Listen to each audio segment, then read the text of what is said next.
11 horas e 23 minutos em Itarantim, Bahia. Você está com a Três Pontas FM 104,9, programa Palavra de Restauração.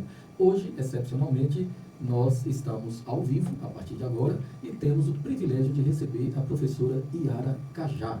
A professora Yara Cajá é vice-presidente do Conselho Municipal de Saúde e ela veio hoje para falar sobre a importância do Conselho Municipal de Saúde para o funcionamento da saúde no município, para que a comunidade seja efetivamente bem atendida. Mas, antes que a professora Yara Cajá nos fale acerca do trabalho que o Conselho Municipal de Saúde vem realizando em nosso município, nós pretendemos que ela nos fale um pouquinho sobre a sua vida como professora, como itarantiense. É itarantiense, Yara? Itarantiense. Que ela nos fale a respeito de sua vida, para depois, então, nos falar sobre o Conselho. Yara, bom dia, muito obrigado por haver aceitado o nosso convite. Eu gostaria que você começasse falando sobre quem é Yara Cajá. Bom dia, pastor Marcos. Bom dia, ouvintes da cidade de Itarantim, zona rural, Ribeira do Sal. Yara Cajá é uma professora, filha também de professora, nascida em Itarantim e também coordenadora da PLB Sindicato, que é um trabalho que a coordenadora faz em melhoria dos benefícios para a categoria. Muito bem. Então, Yara, a senhora é itarantiense e eu não sabia desse detalhe. Filha de professora? Filha de professora. Minha mãe chamava Adelice Cajá e tinha um apelido de Nice Cajá. Que coisa boa, viu? Os professores são pessoas fundamentais ao funcionamento da sociedade. Os professores são importantíssimos. Sem professor, muita coisa deixa de acontecer. Nós devemos muito de nossa existência aos professores, porque eles nos ensinam e nos tornam aquilo que efetivamente nós somos do ponto de vista profissional e, inclusive, social também, e, por que não dizer, sob outros aspectos. A gente sabe que o professor trabalha na formação biopsicossocial do aluno, e isso realmente é muito importante. Yara, se a senhora ainda quiser falar sobre a sua atuação enquanto professora ou como coordenadora da PLB Sindicato, fique à vontade, daqui a pouquinho a gente trata sobre o Conselho Municipal de Saúde. Não, pastor, eu só quero complementar também que os professores, eles são formadores de opinião, né? Sim, sim. E que nós temos os direitos de buscar os nossos direitos, né? Como coordenadora da PLB, sempre eu estou lutando pela melhoria da categoria. Muito bem, muito bem. E a gente sabe da importância da PLB Sindicato, a gente sabe de toda uma trajetória de décadas em que a PLB Sindicato no estado da Bahia vem se esforçando com o intuito de propiciar à classe de trabalhadores em educação as melhores condições de trabalho e a garantia dos direitos adquiridos em lei, né? Inclusive, muitos dos direitos adquiridos em lei foram adquiridos com a participação ativa da PLB. Eu me lembro muito bem de Rui, né? Rui, como é que está Rui? Rui é o que hoje? Rui Oliveira é coordenador geral da PLB. O que a PLB também agora, nós estamos conseguindo para os trabalhadores em educação, o piso que eles vão receber, se passar, mas eu creio que ele vai passar, é R$ 3.650, que um zelador, uma merendeira, um porteiro vai receber. Importantíssimo. Quer dizer, o professor já tem um piso há muito tempo, né? Já tem um piso. Né? Já tem um piso garantido nacionalmente, é lei. E a PLB faz parte dessa conquista. Agora a PLB está se esforçando com o intuito de conseguir o piso para o trabalhador em educação, né? O porteiro, o zelador, enfim, as pessoas que fazem parte da comunidade escolar servindo a comunidade. Agora eu tenho um conselho a dar, né? Essas pessoas que não têm o ensino médio devem voltar a estudar, porque vão preparar esse pessoal que tem o ensino médio. Quem é merendeira vai ser técnico em alimentação, vai fazer um curso. Muito bem. A importância do estudo, né, da escolarização. Eu, particularmente, amo estudar. Eu fiz primeiro magistério, depois, então, teologia, e depois de teologia, história, e em seguida as especializações que chegam a 12 ou 13, incluindo o MBA e um mestrado. Então, assim, nós precisamos de estudar muito. Enquanto a gente tem vida, eu tenho um amigo em Vitória da Conquista, ele é muito engraçado, ele diz assim, eu não estou morto. Então, enquanto eu estiver vivo, eu devo produzir, eu devo correr atrás, eu devo me esforçar. Eu acho que a gente precisa pensar dessa forma. A senhora também pensa assim? Penso sim, a leitura é muito importante para as nossas vidas, o estudo, né? A gente tem que estudar, não é porque a gente terminou que a gente tem que deixar, não. A gente tem que sempre buscar. Tem colega que diz assim, eu vou estudar para quê, né? Se eu não estou sendo valorizado. Não, mas você está valorizando você mesmo, não os outros. Eu sei que a gente tem que ser valorizados, mas a gente tem que nos valorizar. Muito bem. Professora Yara Cajá, vice-presidente do Conselho Municipal de Saúde, município Itarantim, Bahia. Professora, a senhora poderia nos falar sobre a importância do Conselho, o papel do Conselho, para que a comunidade compreenda a necessidade de envolvimento e participação? Por quê? Quando nós solicitamos, por exemplo, através da AMAR, Associação Missionária Amor e Restauração, que pessoas participem dos conselhos, a gente encontra muita resistência. As pessoas não entendem a importância, não compreendem o papel, não entendem, inclusive, que os conselhos são uma grande conquista, porque antigamente não tinha nada disso, né? Não existia. Não existia. Então, assim, é necessário que, quando a gente solicitar representantes para a participação nos conselhos, que as pessoas tenham muita alegria, né? É um privilégio participar como representante de entidade, seja entidade católica, seja entidade evangélica, seja qualquer tipo de organização, associação, ONG, enfim, representante da sociedade civil organizada. Isso é importantíssimo. Professora, fica à vontade. O papel do Conselho, pastor, de Saúde, que nós estamos falando aqui do Conselho de Saúde, e eu vou dizer aqui que eu não sou assim bem atuante no Conselho de Saúde por conta que o meu foco mesmo são os conselhos de educação. Mas eu fiz aqui um apanhado sobre o Conselho de Saúde. Então, o Conselho de Saúde, no controle social, qual é o papel dele? É fiscalizar, acompanhar e propor políticas de saúde, garantindo a participação da população, da gestão do Sistema Único de Saúde, que é o SUS, né? Ele atua também como uma ponte entre a sociedade e o governo, aprovando planos, orçamentos, monitorando a execução de ações, além de atuar na formulação de diretrizes e estratégias. Então, o papel mesmo do Conselho, ele é fiscalizar. Então, eu tenho aqui, assim, não que eu quero, assim, que as pessoas lá fora podem até falar assim, por que a Yara está falando isso? Mas eu participo do Conselho de Saúde, é um conselho atuante. Todas as demandas que vai para o Conselho de Saúde, a gente tem respostas. Muito bem, então é um conselho que efetivamente funciona bem, e graças a Deus, porque a gente tem observado, eu creio que a população observa isso, a saúde tem funcionado satisfatoriamente, né? Inclusive existe uma informação de que, conforme a lei, o município deve gastar no mínimo 15% do seu orçamento com saúde, mas o município gasta mais de 30%. Ora, sendo assim, a gente pode contar muita vantagem.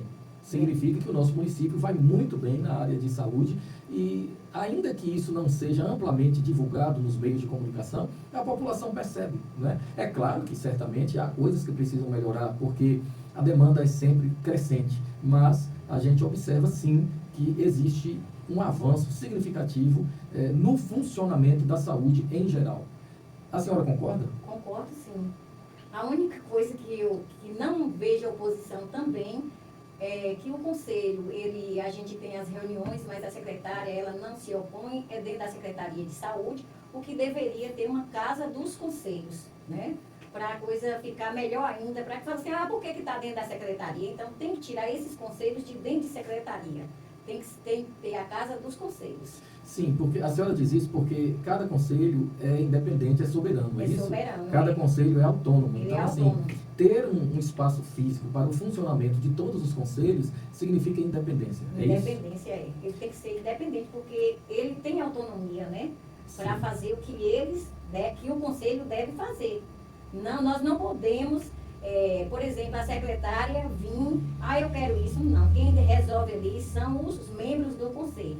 Ok, então, para que a nossa população compreenda ainda melhor o significado, a importância, a efetividade prática de funcionamento do Conselho Municipal de Saúde, eu gostaria que a senhora destrinchasse assim com mais detalhes. Por exemplo, o Conselho ele deve fiscalizar e deliberar sobre as políticas de saúde, é isso? O Conselho deve acompanhar as metas, os objetivos. Como isso funciona na prática? Nós temos conferências de saúde, né? Onde leva as demandas para aqui no município, a conferência municipal, nós temos a conferência estadual e a conferência nacional. Então, que leva todas as demandas que o município existe no município.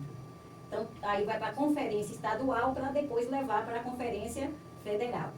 Então, o Conselho funciona com a perspectiva de garantir o controle social do funcionamento da saúde. Então, é um órgão controlador, fiscalizador. Através do funcionamento efetivo do Conselho Municipal de Saúde, a sociedade tem a garantia de que as coisas estão acontecendo do modo como a lei determina. É isso? Isso mesmo, é como a lei determina. Ali ele está sendo garantido, a saúde dele está sendo garantida nessas políticas públicas, porque os conselhos é para fazer políticas públicas para a comunidade. Para que a comunidade seja bem atendida. Exatamente. De forma bastante satisfatória. Professora, eu tenho uma visão acerca do SUS, Sistema Único de Saúde, uma visão diferente de muitas pessoas. Eu não utilizo o SUS porque eu sou professor do Estado, nós que somos do Estado temos o PlanServe, né? O PlanServe é o nosso plano de saúde, não apenas para os professores, mas para qualquer pessoa que esteja a serviço do Estado da Bahia, seja o REDA ou o efetivo estatutário, né? Nós temos o PlanServe.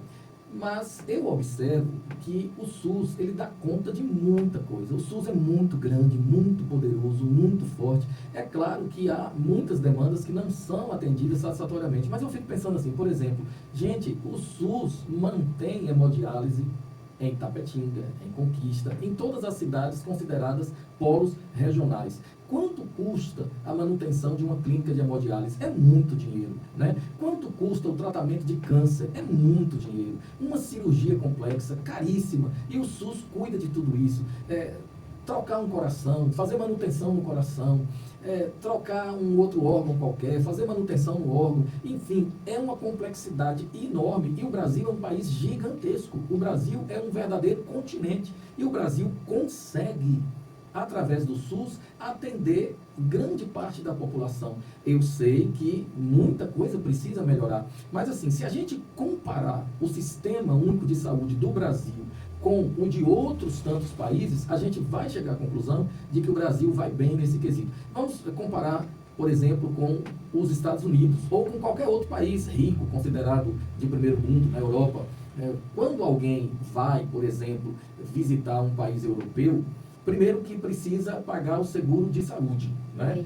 E aí qualquer coisa, qualquer eventualidade que dependa de assistência na área da saúde, isso é cobrado e custa muito caro. Portanto, a pessoa precisa ter o seguro de saúde. E isso acontece em dezenas de países do mundo. Tudo muito caro, tudo muito difícil. Apesar do que nos Estados Unidos, por exemplo, quando a pessoa necessita de um atendimento emergencial, no pronto-socorro, e depois uma cirurgia e tal, aquela coisa toda, e não tem condição de pagar, eles dividem aquilo em suaves parcelas para que a pessoa consiga pagar de verdade. Mas no Brasil não tem nada disso, é tudo de graça. É tudo de graça. Tudo gratuito, né? De graça, assim, a gente sabe que o povo paga através dos impostos, né? Mas, assim, tantos países aí onde o povo também paga impostos elevados, a tributação é alta, e não tem essa saúde que nós temos no Brasil. Me parece que Faustão passou por uma cirurgia do coração pelo SUS. Então, veja só, né? Faustão, um milionário, bilionário, enfim, utilizou serviços do SUS. Eu acho que a gente deve reconhecer a importância do SUS e aplaudir. E lembrar, inclusive, que muito embora haja profissionais que não atendam satisfatoriamente, eu conheço médicos, eu conheço enfermeiros, técnicos em enfermagem que atendem pelo SUS e atendem com amor, atendem da melhor maneira possível. São pessoas humanas, pessoas que estão ali não exatamente pelo dinheiro, mas pela necessidade que o outro tem de ser atendido satisfatoriamente. A senhora concorda com o meu posicionamento? Concordo. E eu quero dizer também que o único país que tem o SUS só é o Brasil. Só ele que oferece esse sistema único de saúde. Nessa dimensão. Nessa dimensão. Às vezes, por exemplo, pode demorar um pouco para sair uma regulação, mas o paciente, ele é atendido. A gente vê aqui em Itarantim, carros indo para Salvador, Itapetinga, Vitória da Conquista, né? A saúde, eu não vou falar mal da saúde, que eu sei que eu estou dentro do Conselho da Saúde e eu vejo as demandas que saem de lá. da Secretaria de Saúde. E a senhora falou uma coisa muito importante. De Itarantim saem carros, né, para Itabuna, Ilhéus, Itororó, Itapetinga, Vitória da Conquista, Salvador. Isso cotidianamente. Pessoas em tratamento de câncer, pessoas com tratamentos na área da cardiologia e tantas outras áreas, né? Enfim, as pessoas estão sempre procurando assistência e elas encontram. Algumas pessoas têm maior dificuldade porque o sistema não é capaz de atender rapidamente a demanda que é imensa. Agora eu fico também pensando uma coisa, veja só, o cigarro acarreta problemas grandes, enormes, diversos, né? A bebida alcoólica do mesmo jeito. Imagina o prejuízo que o Estado brasileiro tem, né, por causa do cigarro, por causa da bebida alcoólica. Quantas pessoas, em virtude do uso do cigarro ou da bebida alcoólica, por causa do vício, elas adoecem e elas vão bater na porta do SUS e o SUS leva o tratamento até o final. Eu já acompanhei pessoas assim, gente com cirrose, gente com água nos pulmões, gente com outros tantos problemas difíceis, muito difíceis, e o SUS tende a arcar com tudo isso. E muitas vezes as pessoas reclamam. Eu tenho médicos em minha família e eu escuto de vez em quando um médico dizer assim, nossa, quando a gente atende num posto de saúde, é muito complicado, é muito difícil, porque as pessoas chegam ao posto de saúde, às vezes, muito estressadas, xingando, gritando. Aconteceu uma vez um episódio até engraçado, né? A médica estava num posto de saúde, acho que chama assim ainda, né? PSF, né? PSF. A médica estava atendendo num PSF em outra cidade da Bahia e ela estava ali atendendo, como deve atender, conforme a lei determina, mas tinha gente gritando do lado de fora, querendo entrar, querendo invadir. Ela não poderia deixar a pessoa entrar, porque ela estava atendendo outro paciente. Finalmente, quando o outro paciente abriu a porta para sair, tinha uma mulher sentada no chão e quando a paciente abre a porta, aquela mulher cai de costas dentro do consultório, né, dentro da sala da médica. E gritando e fazendo aquele escândalo, aquela coisa horrível assim. Por que será que nós, humanos, somos tão ingratos, tão assim, criadores de problemas? A gente deveria, ao invés de ficar criando problema, contenda, confusão, perturbação, a gente deveria cooperar para que as coisas funcionem bem, não é? Qual é a sua percepção sobre isso? Aqui em Itarantim não acontece isso, né? Pastor, eu vejo assim que a gente tem que esperar a nossa ordem de chegada, né? Sim. E tem que ser atendido primeiro o paciente que estava lá.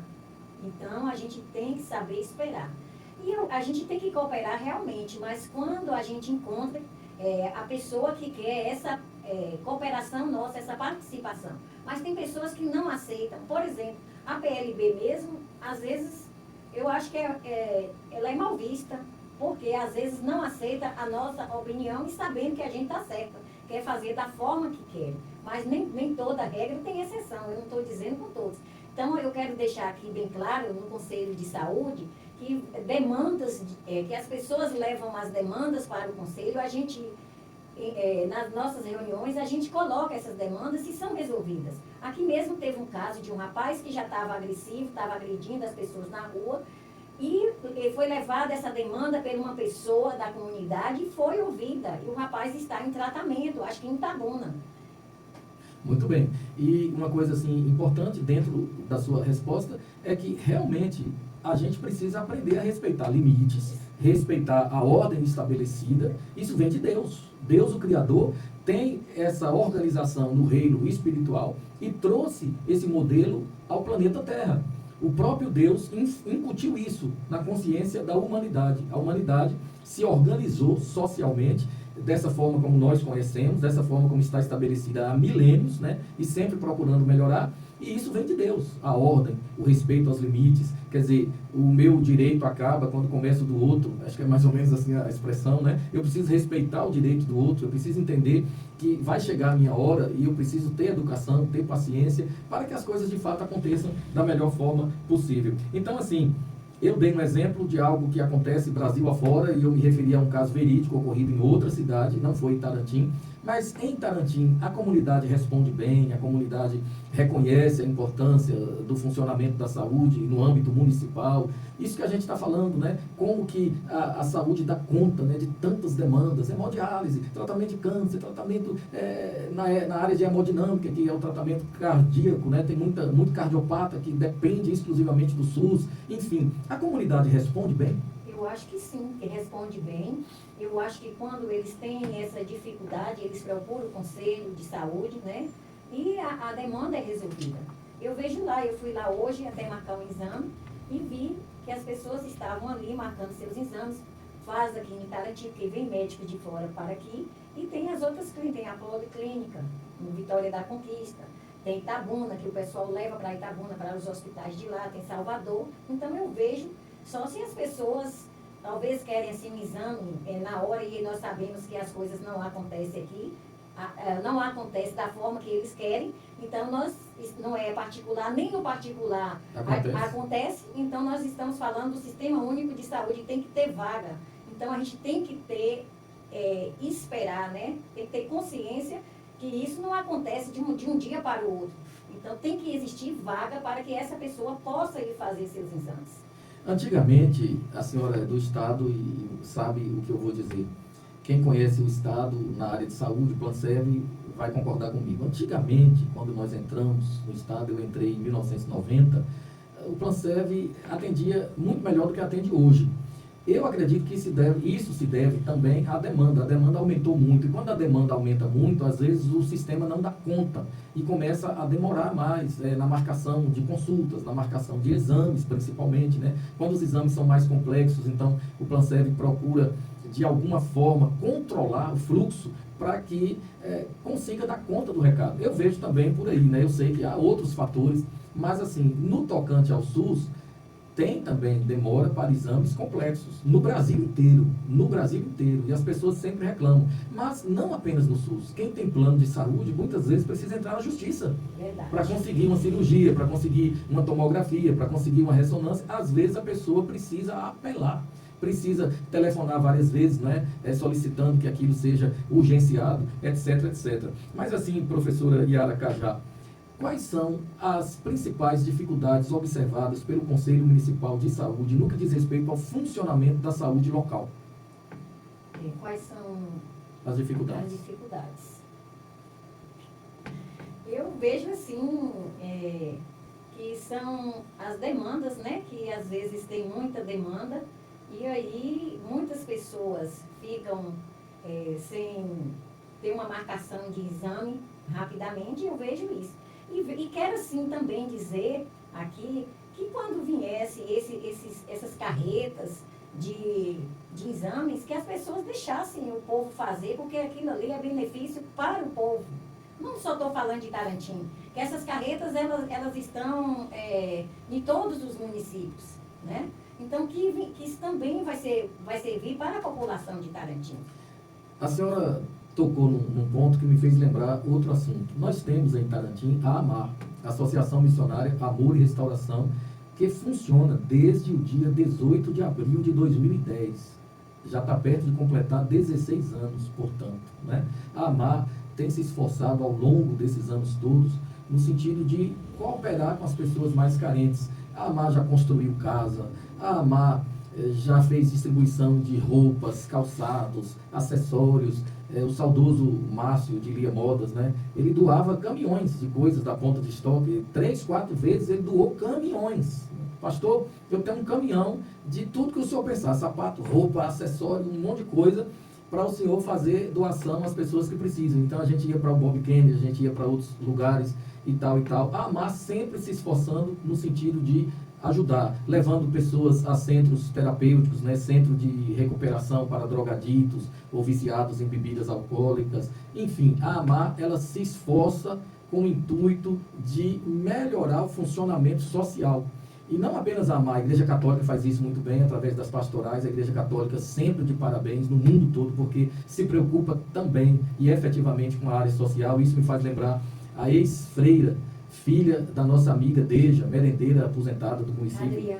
Adriana foi freira 10 anos, viajando pelo Brasil, principalmente pelas capitais, passava um ano numa cidade, 2 anos em outra, e trabalhando com mendigo, com andarilho, né? Cuidando de pessoas efetivamente carentes, pessoas que de fato precisavam. A Igreja Católica está de parabéns. O movimento espírita kardecista no Brasil é muito forte também. Por exemplo, Divaldo Franco morreu faz pouco tempo e, por ocasião de sua morte, a mídia internacional, a mídia nacional, as mídias noticiaram, por exemplo, coisas boas sobre a Mansão do Caminho, que foi fundada por ele em Salvador, né, que atende, parece que 5.000 pessoas por dia, uma coisa assim, não sei se me lembro bem. Mas, enfim, a AMAR tem se esforçado, tem ajudado pessoas com cestas básicas, com roupa, com reforma, construção de casas, que acontece muito esporadicamente, porque a sociedade não ajuda.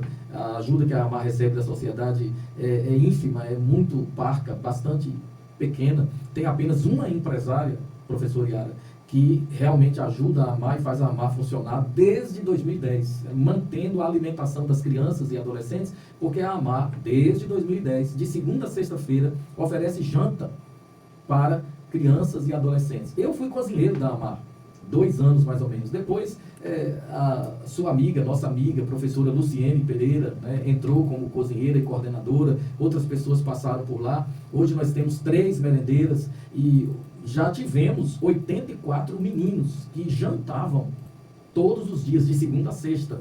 E hoje nós temos mais ou menos 33 meninos, é mais ou menos isso, porque também eles não são constantes. Um dia tem 20, outro dia tem 40, mais ou menos isso aí, 33 é a média.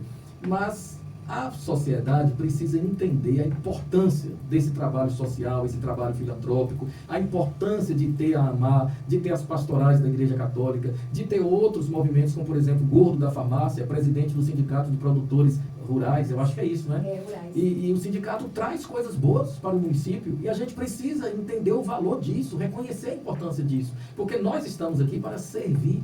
A senhora tem servido enquanto professora coordenadora da PLB, a senhora tem servido junto ao Conselho Municipal de Saúde, eu creio, da mesma forma, Conselho Municipal de Educação, não como vice-presidente, mas como membro, né? Então, assim, a sociedade precisa entender que essas pessoas que se doam para Deus, se entregam a Deus com o objetivo de servir ao próximo, são pessoas que devem ser reconhecidas, respeitadas, valorizadas, porque, afinal de contas, sem o envolvimento e a participação ativa dessas pessoas na sociedade, as coisas seriam muito piores. Então, se um sindicato ou uma associação igual a AMAR traz médicos, a AMAR faz isso, a AMAR faz plantão de atendimento médico, odontológico, nutricional e psicológico. A AMAR ajuda do modo como ela pode, né? Se esforçando sempre. O doutor Lucas Matos, filho de Givanira, é médico voluntário da AMAR. A doutora Iege Lande é médica voluntária da AMAR há mais de 12 anos.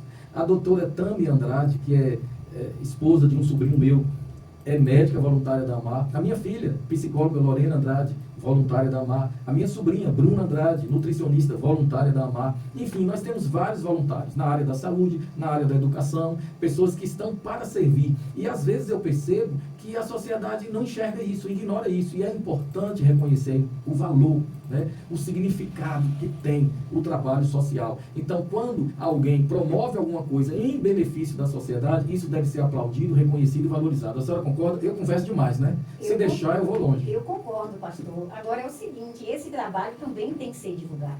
Sim. Tem que ser divulgado, porque eu mesmo não sabia, estou sendo sincera ao senhor, que eu nem sabia que o pai de Simone, né, seu Márcio, ele fez isso, né? Fez esse trabalho. Sim. Estou sabendo aqui agora que o senhor está falando. Uhum. E também não sabia que tinha médicos, né, atendendo pela AMAR. Uhum. Então isso aí é muito importante.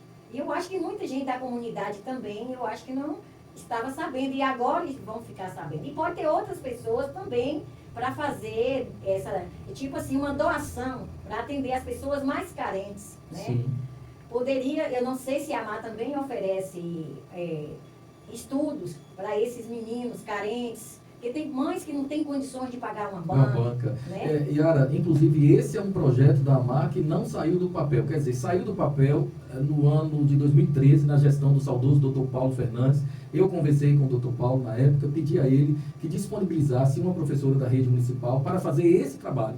E o Dr. Paulo disponibilizou, porque é uma preocupação nossa também. A banca, o reforço é importantíssimo, né? Desculpa porque eu esqueci de falar da doutora Ruth Oliveira, Laboratório Oliveira, que também é parceira da AMAR. Esqueci de falar da doutora Caliane Oliveira, ginecologista, parceira da AMAR. Enfim, a AMAR tem vários parceiros, né? É importantíssimo. A sociedade civil organizada nunca ajudou efetivamente assim como a gente esperava, como acontece, por exemplo, em Vitória da Conquista. Tem um amigo meu, o Eric Brizola, que é do Rio Grande do Sul, e é missionário em Vitória da Conquista. E ele era parceiro da AMAR, ele vinha dar aula para os meninos da AMAR. Porque a AMAR já trabalhou e tem ainda algumas atividades assim, coreografia, dança, música, teatro, artesanato, vagonite, artes visuais, um monte de coisa. E o Eric Brizola, ele vinha trabalhar com música, teatro, dança, coreografia. E ele criou em Vitória da Conquista o projeto Criança Cidadã, copiando a ideia do nosso projeto Crianças Restauradas. E Vitória da Conquista abraçou de tal maneira que cresceu muito. E hoje o projeto Criança Cidadã em Conquista é muito grande. Conquista tem muita coisa nessa área. Por exemplo, a Casa do Amor, que é de uma senhora católica. As pessoas que vão para tratamento de câncer, principalmente no hospital de base e no hospital SAMU, elas podem ficar hospedadas na Casa do Amor. Tem a Casa da Vida, cujo diretor, até onde eu soube, foi o meu amigo Carlos Antônio Pinheiro Farias. Eu estou por fora se ele ainda é diretor ou não. Mas assim, a Casa da Vida tem um trabalho importantíssimo. As pessoas que têm parentes internados, principalmente no hospital de base, elas fazem refeições, 4 refeições por dia, e elas dormem na Casa da Vida. Tudo isso é importantíssimo e a sociedade precisa entender a necessidade de fazer mais pelo social, no aspecto da filantropia, da beneficência e da caridade. Albar Pereira, meu amigo, vamos divulgar mais o trabalho da AMAR. Eu pedi ao Albar para divulgar, depois eu mesmo esqueço de mandar alguma informação para ele, mas eu vou pegar no pé de Albar porque o programa dele tem uma audiência imensa e Aras se queixou de não ouvir falar, de ainda não ter ouvido falar, né? E eu vou pedir ao Albar para falar sempre sobre o trabalho, os trabalhos, os projetos da AMAR. O senhor está de parabéns. Obrigado. Esse projeto Criança Restaurada é muito importante, né, para a nossa cidade. A gente vê muitas coisas acontecendo aqui. Então, se essas crianças têm esse projeto, a gente está tirando essas crianças da rua. Com certeza, né? Com certeza. Então, ela não vai se envolver com coisas que não deve. Sim. Então, é muito importante. Então, eu estou aqui parabenizando pelo papel que o senhor está fazendo, né? E que os parceiros também venham ajudar nesse projeto. Para que possa fazer mais, né? Inclusive, eu esqueci de dizer, Yara, o projeto Crianças Restauradas, nesse ano de 2025, mudou de nome. Agora ele é o PAIS, Programa Adolescência e Infância Saudáveis. Porque antes a gente trabalhava só com criança. E atendia até 12, 13 anos. Mas a gente mudou para Programa Adolescência e Infância Saudáveis, a fim de atender adolescentes também. O nosso tempo acabou, já estou roubando tempo aqui de Albar. Muito obrigado, Yara. Suas considerações finais. Eu quero, sim, agradecer, né? Não foi assim uma coisa...